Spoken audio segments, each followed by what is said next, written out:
पंजाब कांग्रेस ने 13 फरवरी को होने वाले खडूर साहब में होने जा रहे उपचुनाव का बहिष्कार करने का फैसला लिया है। चंडीगढ़ प्रेस क्लब में मीट द प्रेस कार्यक्रम में पत्रकारों से रूबरू होते हुए पंजाब कांग्रेस अध्यक्ष कैप्टन अमरिंदर सिंह ने बताया कि खडूर साहब से कांग्रेसी विधायक रमनजीत सिंह सिक्की ने पंजाब में गुरु ग्रंथ साहिब की बेअदबी और बाहिबल कला में हुए गोलीकांड से आहत होकर इस्तीफा दिया था, जिसके बाद कांग्रेस हाईकमान ने रमनजीत सिक्की को ही खडूर साहिब उपचुनाव प्रत्याशी बनाने का फैसला लिया। लेकिन रमनजीत सिंह सिक्की ने उन्हें पत्र लिखकर असहमति जताई कि बेअदबी से आहत होकर उन्होंने इस्तीफा दिया था और इस्तीफा देने के बाद अगर वे फिर से चुनाव में उतरते हैं तो इससे उनके सहित उनके हलके के लोगों की भावनाएं आहत होंगी। उन्होंने बताया कि पार्टी हाईकमान ने इसका फैसला प्रदेश कांग्रेस पर छोड़ा था, जिसके बाद उन्होंने प्रदेश कांग्रेस के पदाधिकारियों से विचार विमर्श कर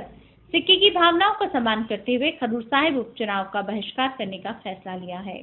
पत्रकारों द्वारा 2017 चुनाव के बारे में पूछे जाने पर कैप्टन अमरिंदर सिंह ने कहा कि 2017 विधानसभा चुनाव सरकार के लिए होंगे, इसलिए कांग्रेस 2017 के चुनाव में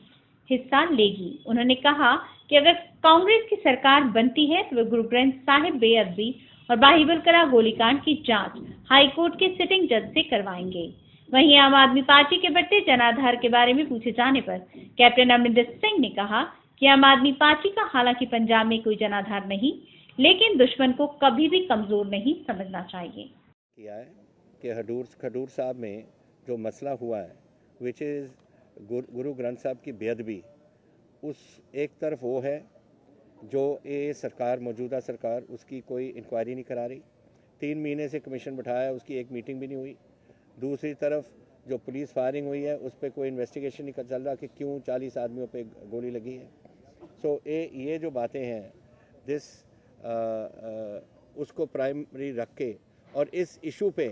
हमारे एमएलए ने वहाँ से रिज़ाइन किया है, इसलिए हमारा फैसला हुआ है कि हम उसकी जो रेजिग्नेशन है उसकी जो भावनाएं हैं हम उनको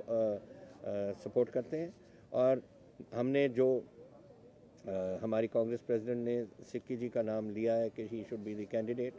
उन्होंने फाइनली छोड़ दिया पीसीसी पे कि उसको लड़ाना है या नहीं लड़ाना। और हमने अपने साथियों उसके साथ बात करके ये फैसला किया है कि पहले गुरु ग्रंथ साहब आता है, हमें सीट नहीं आती, और पहले गुरु ग्रंथ साहब की पता लगाओ कि किसने ये फाड़ा है। और ये करते नहीं इसलिए क्योंकि ये बादल ने करवाया,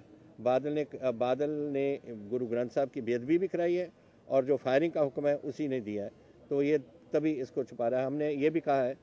कि अगर ये नहीं करेंगे और एक कमीशन का कोई रिपोर्ट नहीं आएगी तो जब हमारी सरकार आएगी हम कमीशन बिठाएंगे और वी विल फाइंड आउट किसने करवाया और अप्रोप्रिएट एक्शन लेंगे तब।